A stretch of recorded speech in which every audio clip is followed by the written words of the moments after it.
This is a story of how my auntie unalived my parents, not physically, but mentally and emotionally.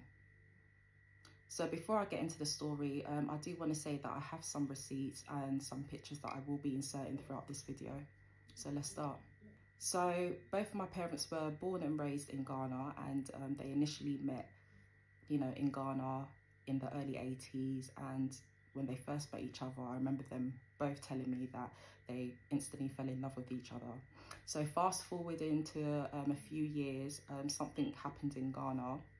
I'm not really gonna get into all of that, but something happened in Ghana and my mum and dad wanted to relocate and, just start afresh, because Ghana wasn't the same Ghana that they grew up, knowing. So luckily enough for them, well, that's what they thought.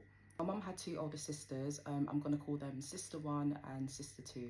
So Sister One decided to send them an invitation letter to invite them down to London. So that's what they done. So everything went through, their documents went through, and they proceeded to go to London. So they arrived in London September 1986. They've moved in with Sister One. And, when they touched down London, first thing that they done was do up tourism.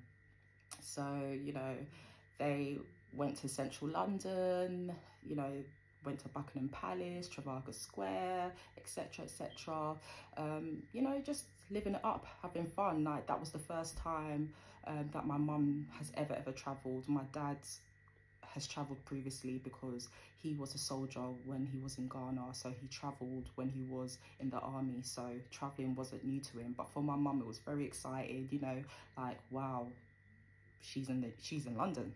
So now it's been a year since my mum and dad are living with Sister One, and she is in a serious relationship now, and her partner decides to move in with her. So now, you can imagine 4 grown adults sharing, a small space. It wasn't ideal for both of my parents plus Sister One. So Sister One and my mum and dad decided to, ask Sister Two if my mum and dad can move in with her, because it was literally just her and her daughter at that time. Now she has 4, but at that time it was just her and her daughter. So Sister Two was like, yeah, why not? Come and move in with me. So my mum and dad moved in with Sister Two. So things were going well, Sister Two and my mum catching up. Everything's going well. By the way, guys, I'm not gonna be saying Sister One, Sister Two anymore, because Sister One is now out of the picture. And I would just be saying my auntie or my mum's sister, so that you don't get confused.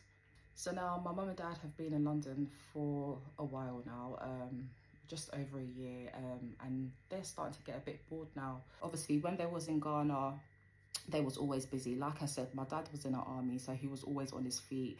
My mum didn't really work, but she would accompany her siblings and sometimes go to the farm, so she was always busy. So, it was a big culture shock for the both of them, I would say. So yeah, they decided to have a talk with my auntie and see if they can start work.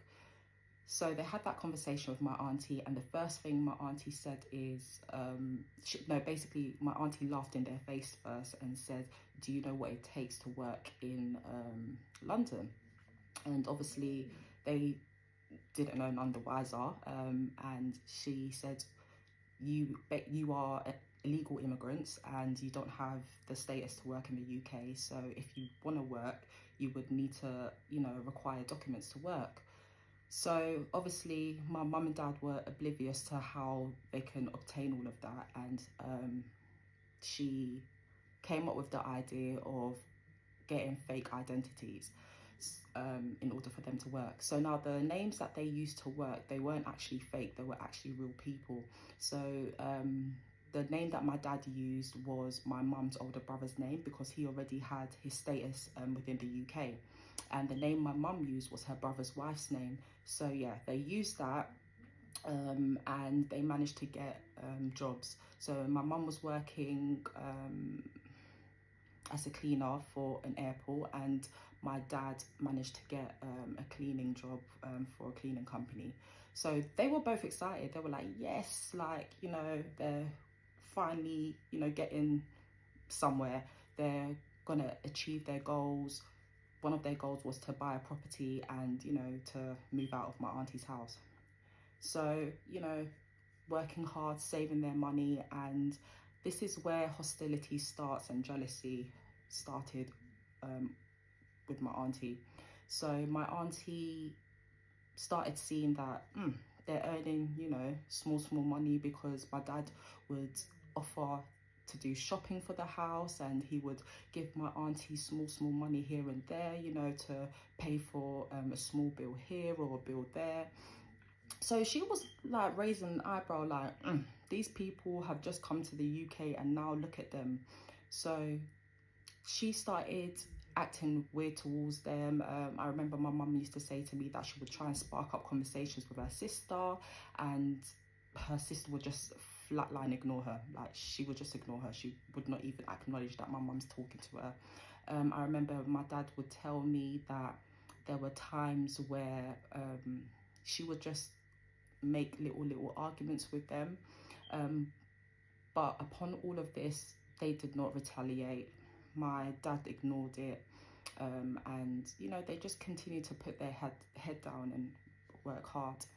So I believe it was a year or two that has passed. My dad managed to get him a really good job as an underground train driver. And to be honest with you, like, I'm not making no excuses for my parents, but back in those days, a lot of Africans would come down to the UK, and because they thought that the UK was the land of opportunity, they would come down and obtain fake identities to work. Like, it wasn't a new thing. A lot of people were doing that.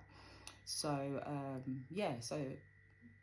yeah, my dad managed to get him a really good job as an underground train driver, and honestly, my mum and dad were thrilled, because they were like, yes, we're one step closer to our goals, to our dreams.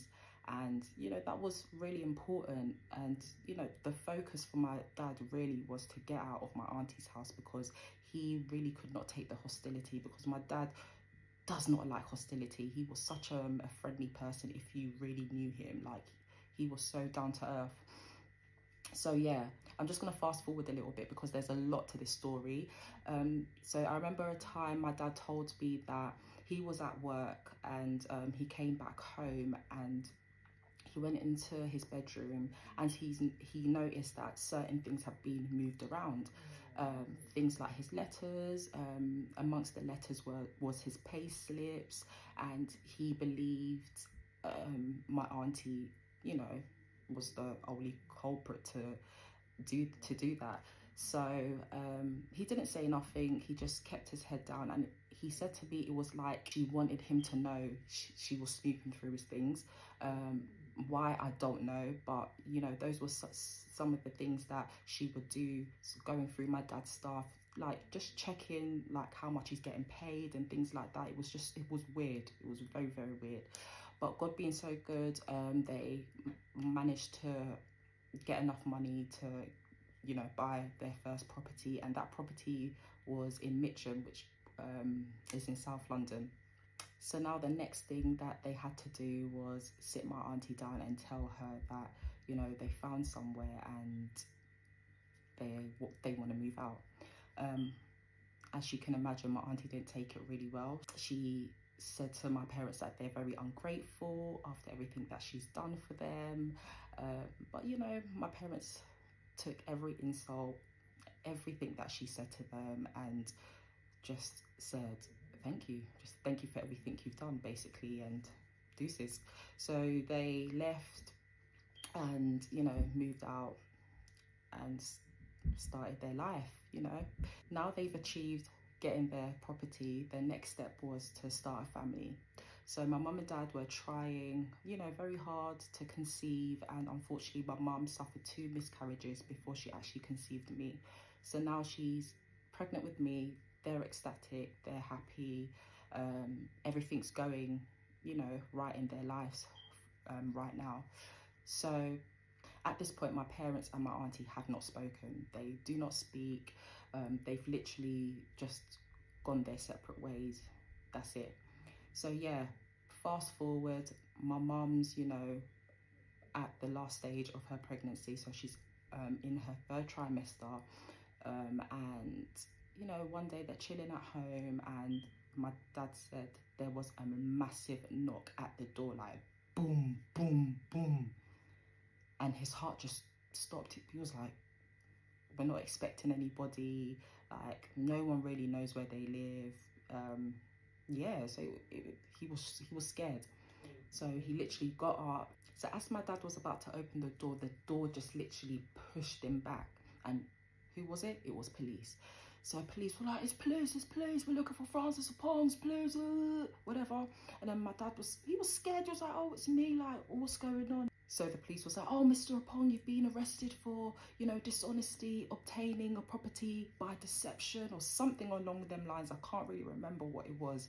But yeah, my dad was so scared. He was frightened. My mum, heavily pregnant, was in tears, like just scared. They were both scared. So as the police officer was about to take the handcuffs and pull it on my dad was like, whoa, wait, let's talk about this. Let's try and resolve this.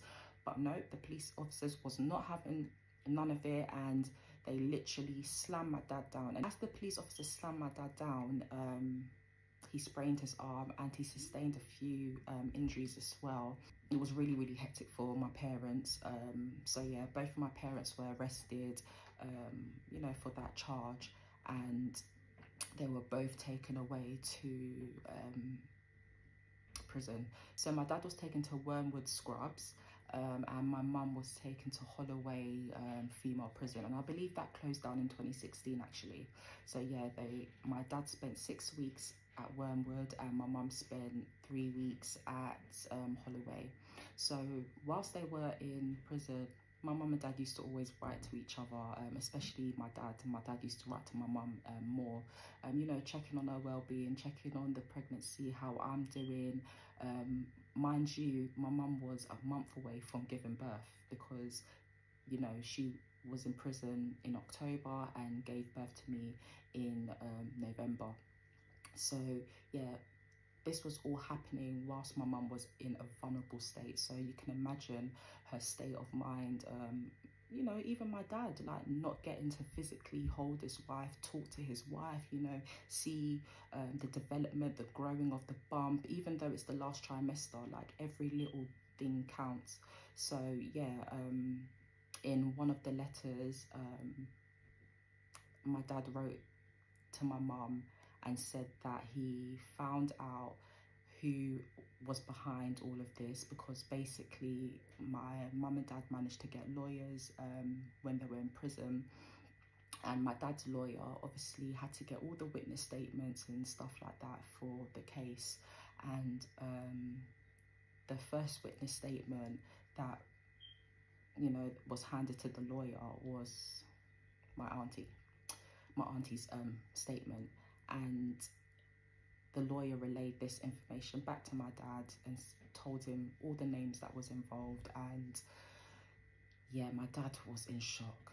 He was in utter shock. So in the letter, he tells my mum that so-and-so was behind it, meaning my auntie was behind it, due to her jealousy of them purchasing the house. And he would never ever forgive them.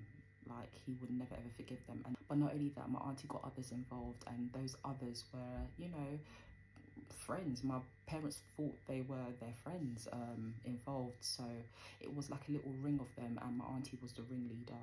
So yeah, it was very, very devastating for my parents to know that, you know, my mum's own sister could do this to her and her husband.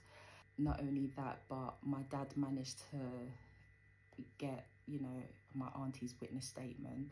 I would insert it in this video, but the only problem is it is very, very old. Like, the writing, you can't really see the writing, it's all faded. But yeah, but I do have it. So now at this point, both of my parents' mental health were declining, especially my mum's, and, you know, things were just getting worse and worse. And my mum, 3 weeks came up and my mum finally got released, and literally a few days later my mum gave birth to me.